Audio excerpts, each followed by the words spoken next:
For 9 agonizing months, the disappearance of baby Ella Collins was a cold case, a tragedy that haunted a small town and baffled investigators. Police had no witnesses, no suspects, and no leads. Until today, the entire case was just blown wide open by this. A simple audio file, recorded by a neighbor who had no idea he was capturing the key to a horrifying secret. So what was on that recording? What sound could be so damning that it turned grieving parents into prime suspects overnight? The answer is more chilling than anyone imagined, and it reveals a truth that was hidden in plain sight all along. This is the story of the recording that solved the case of baby Ella. The town of Oak Creek, nestled in the quiet countryside, was the kind of place people moved to for peace of mind. A community where crime was something you read about in newspapers from the city, not something that happened on your own tree-lined street. It was a place of neighborhood barbecues, unlocked doors, and the constant comforting sound of children playing in manicured yards. At the heart of this idyllic picture were the Collins family, Michael and Sarah, and their 18-month-old daughter, Ella. To an outsider, they were the embodiment of the Oak Creek dream. Michael was a successful architect, a respected member of the local business association, known for his calm demeanor and friendly wave. Sarah was, by all accounts, a devoted, stay-at-home mother. Her social media was a carefully curated gallery of a perfect life. Photos of Ella in adorable outfits, captions filled with love and pride, and family portraits where everyone beamed with contentment. They were the couple everyone knew, the family everyone liked. Then, on a sunny afternoon in May, that perfect picture shattered. The official story, the one that ran on every local news channel and was repeated in hushed tones over coffee, was as simple as it was terrifying. Sarah had taken Ella to the town's Central Park. For just a moment, a single fleeting moment, she had turned her back to answer a text message. When she turned back, the stroller was empty. Ella was gone. The 911 call that followed captured the raw sound of a mother's hysteria. The response was immediate and overwhelming. The small Oak Creek Police Department, unequipped for a case of this magnitude, was quickly joined by state police and federal investigators. The community, in a state of collective shock and grief, sprang into action. Volunteers formed search parties that combed every inch of the park, the surrounding woods, and the creek beds. Flyers with Ella's smiling face were plastered on every telephone pole and storefront window. A candlelight vigil was held in the town square, where a tearful Michael and Sarah thanked the community for their support, their faces masks of incomprehensible pain.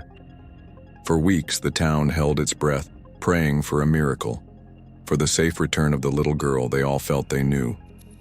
But as days turned into weeks, and weeks turned into months, hope began to fade, replaced by a cold, lingering dread. The case of baby Ella Collins had gone cold. The investigation into Ella's disappearance was one of the largest in the state's history. From the moment the first patrol car arrived at the park, resources were poured into the search. Helicopters with thermal imaging cameras scanned the landscape from above, while K9 units worked tirelessly on the ground, their handlers following every potential scent trail until it went cold. Divers searched the murky waters of the nearby river. The FBI established a command center in the town hall, their agents meticulously following up on every tip, no matter how small or strange. But the result was always the same: nothing. There was no ransom demand, a detail that troubled investigators. There were no credible witnesses who saw a suspicious person or vehicle. The park's security cameras offered no clues. It was as if the child had simply vanished into thin air. The case was assigned to lead detective James Harding, a 20-year veteran of the force. Harding was a quiet, methodical man, known for his ability to see the patterns that others missed. He had sat across from hundreds of grieving family members in his career, and he knew the authentic face of tragedy. On the surface, Michael and Sarah Collins seemed to fit the part perfectly. They were cooperative, they answered every question, and their grief appeared immense. Yet from the very beginning, something felt wrong to Harding. It was not something he could prove, not a piece of evidence he could present in court. It was a professional instinct, a nagging feeling in the back of his mind that the story he was being told was incomplete. He started by re-examining their statements, going over the timeline of that day again and again. It was then that the first tiny crack appeared. When interviewed separately on the day of the disappearance, Sarah had told officers she had been distracted for just a second. But in a formal interview 3 days later, Michael described a frantic call he had received from Sarah, in which he claimed to have been searching the park for nearly 15 minutes before calling 911. It was a small discrepancy, easily explained by the panic and trauma of the situation. But it was a discrepancy nonetheless. Harding then requested behavioral analysts from the FBI to review the footage of the couple's press conference. Their report was inconclusive, but pointed to troubling observations. They noted that while Sarah's sorrow was evident, her gestures often seemed rehearsed, as if she were playing the part of a grieving mother. Michael, on the other hand, projected an undercurrent of anger. His answers to reporters were clipped, his posture defensive. The analysts concluded his behavior was not inconsistent with that of a grieving father lashing out, but it could also be interpreted as the aggression of a man hiding a secret. Driven by his unease, Harding took a step that seemed at the time like a long shot. He subpoenaed the family's financial records. What he found added another layer of complexity to the case. The Collins family, despite their image of success, was in serious financial trouble. They were behind on their mortgage payments, had accumulated significant credit card debt, and had recently been denied a loan. This discovery did not prove anything, but it introduced a potential motive.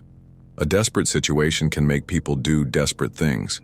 However, without any evidence of a crime, all Harding had was a collection of unsettling feelings, minor inconsistencies, and a family in debt. The investigation was at a complete standstill. For 9 months, the file on baby Ella Collins sat on his desk, a constant silent reminder of a case he could not solve. On a quiet street, just one house down from the Collins' perfectly maintained home, lived Arthur Gable. Arthur was 82 years old, a widower who had lived in Oak Creek his entire life. His days followed a simple, unchanging routine. He tended to his garden, read the newspaper, and indulged in a peculiar hobby. For years, Arthur had carried a small digital voice recorder with him. He used it to capture the sounds of the birds that visited his feeders, or to leave himself audible notes and reminders that his aging memory might otherwise lose. He was not a spy or an eavesdropper. He was simply a creature of habit, a man who found comfort in his small rituals.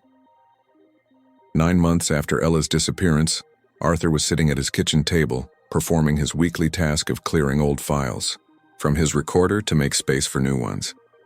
He scrolled through the list of audio clips, most of them labeled with simple dates. He came across one from the afternoon of May 17th, the day Ella had vanished.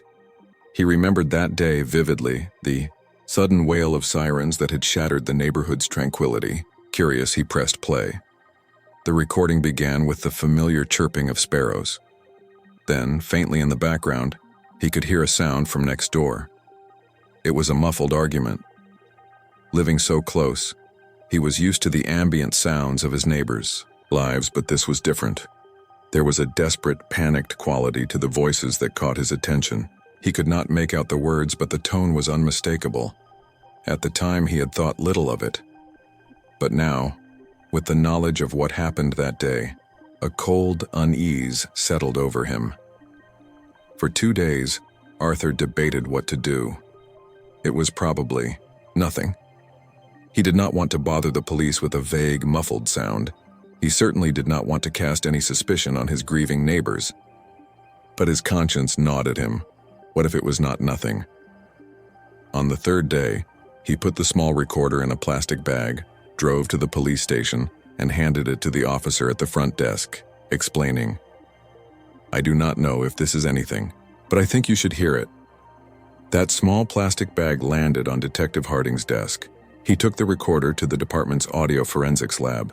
The technicians there were experts at isolating and enhancing sound. They ran the file through sophisticated software, filtering out the bird song and the ambient noise of the street. Slowly, painstakingly, They began to amplify the human voices. As the cleaned-up audio played through the speakers in the silent lab, the air grew thick with tension. The muffled argument was now chillingly clear. Two voices could be heard, one male, one female. They were panicked, they were hysterical, and they were undeniably the voices of Michael and Sarah Collins. The first voice was Michael's, strained and sharp with terror. "How could you let this happen, Sarah? It is over. Everything is over. What are we going to do?" Then came Sarah's reply, a desperate sobbing wail. "I do not know. It was an accident." "No one will believe us. They will think we did this." Detective Harding listened, his face grim. The words themselves were horrifying enough, but it was the timestamp on the recording that sealed their fate. The argument had been recorded at 2:15 p.m. on May 17th. According to their own official statements, Michael and Sarah Collins were at the park, frantically searching for their missing daughter at that exact moment. But this recording placed them inside their own home, in the middle of a panicked, incriminating conversation. Their entire story, the foundation upon which 9 months of public grief and a massive police investigation had been built, was a lie. The case had just been resurrected from the dead. With the audio recording, Detective Harding finally had what he had lacked for 9 months: leverage. He now knew the kidnapping story was a fabrication. The question was, what was it designed to hide? He brought Michael and Sarah Collins back to the station, placing them in separate interrogation rooms. His strategy was simple and deliberate. He would not reveal his hand right away. He started with Sarah, his tone calm and sympathetic. He asked her to walk him through the events of that day one more time. He needed her to commit to the lie, to lock herself into the story she had told for months. With tears in her eyes, Sarah recounted the tale of the park, the momentary distraction, the empty stroller. Her performance was flawless, honed by months of repetition. In the next room, Harding repeated the process with Michael. Michael was more guarded, his answers short and defensive, but he too stuck to the official narrative. He spoke of his panic, his fear, and his unwavering belief that his daughter had been taken from them. After letting them both retell the entire fabricated story, Harding walked back into the interrogation room where Sarah was waiting. He sat down opposite her, his expression unreadable. "So you are absolutely certain," he began, his voice low and even, "that you were at the park at 2:15 in the afternoon on May 17th? Sarah nodded, wiping a tear from her eye. "Yes, I was there. I was looking for my baby." Harding paused for a long moment. He then slid a small speaker onto the table between them and pressed a button. The clear, amplified sound of Michael's panicked voice filled the small room. "How could you let this happen, Sarah? It is over." The color drained from Sarah's face. She stared at the speaker as if it were a venomous snake. As her own sobbing reply echoed through the room, "It was an accident. No one will believe us." Her carefully constructed composure shattered into a million pieces. A gut-wrenching sob escaped her lips, and she buried her face in her hands. The dam of lies had finally broken. Through uncontrollable sobs, the real story of that afternoon came pouring out. There had been no trip to the park. The couple had been at home in the middle of a bitter argument over their mounting debts. Michael had been yelling. Sarah had been crying. In the heat of the moment, neither of them was paying attention to Ella, who was playing near the top of the ungated wooden staircase in their foyer. In a split second of parental neglect, the unthinkable happened. Ella lost her footing and tumbled down the stairs. The argument stopped. The silence that followed was absolute. They found her at the bottom of the staircase, unmoving. Panicked, they realized she was not breathing. Consumed by a toxic cocktail of guilt, fear, and shame, they did not call 911. They knew there had been an argument. They knew they had been negligent. They were convinced that no one would believe it was a tragic accident. In their panicked minds, they saw themselves being charged with murder, losing everything. And so, they made a desperate, monstrous decision. Instead of facing the consequences, they chose to hide them. They concocted the kidnapping story, a lie that would protect them but would send an entire community on a futile 9-month search. The investigation was no longer about a missing child. It was about finding a body and bringing to justice the 2 people responsible for putting it there. Under the weight of the interrogation and the undeniable proof of the audio recording, they confessed to everything, including where they had buried their daughter's body. The revelation of the truth sent a shockwave through the town of Oak Creek. The story of a tragic kidnapping was replaced by the horrifying reality of a domestic tragedy and a calculated, cruel deception. The Collinses, once the objects of a community's sympathy, were now the focus of its outrage and disgust. Michael and Sarah Collins were charged with multiple felonies, including involuntary manslaughter, obstruction of justice, and filing a false police report. The legal process was swift.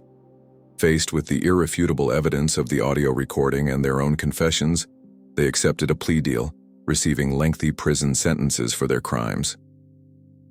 The case of baby Ella Collins became a dark chapter in the town's history. It was a cautionary tale about the secrets that can fester behind the pristine facades of suburban life. Neighbors who had once brought casseroles to the Collins home and wept for them at the vigil now looked at the house, with a mixture of anger and shame, asking themselves the same haunting question: how could we not have known?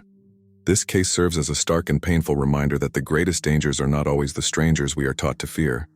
Sometimes the most profound harm is born from desperation, panic, and the lies we tell to cover our own failings. The neighbor's recording was not just a piece of evidence. It was a symbol of a fundamental truth. No matter how deep a secret is buried, no matter how elaborate the lie constructed to conceal it, the truth has a way of rising to the surface. It may whisper from an old, forgotten recording, or it may scream from the conscience of the guilty, but it will eventually be heard.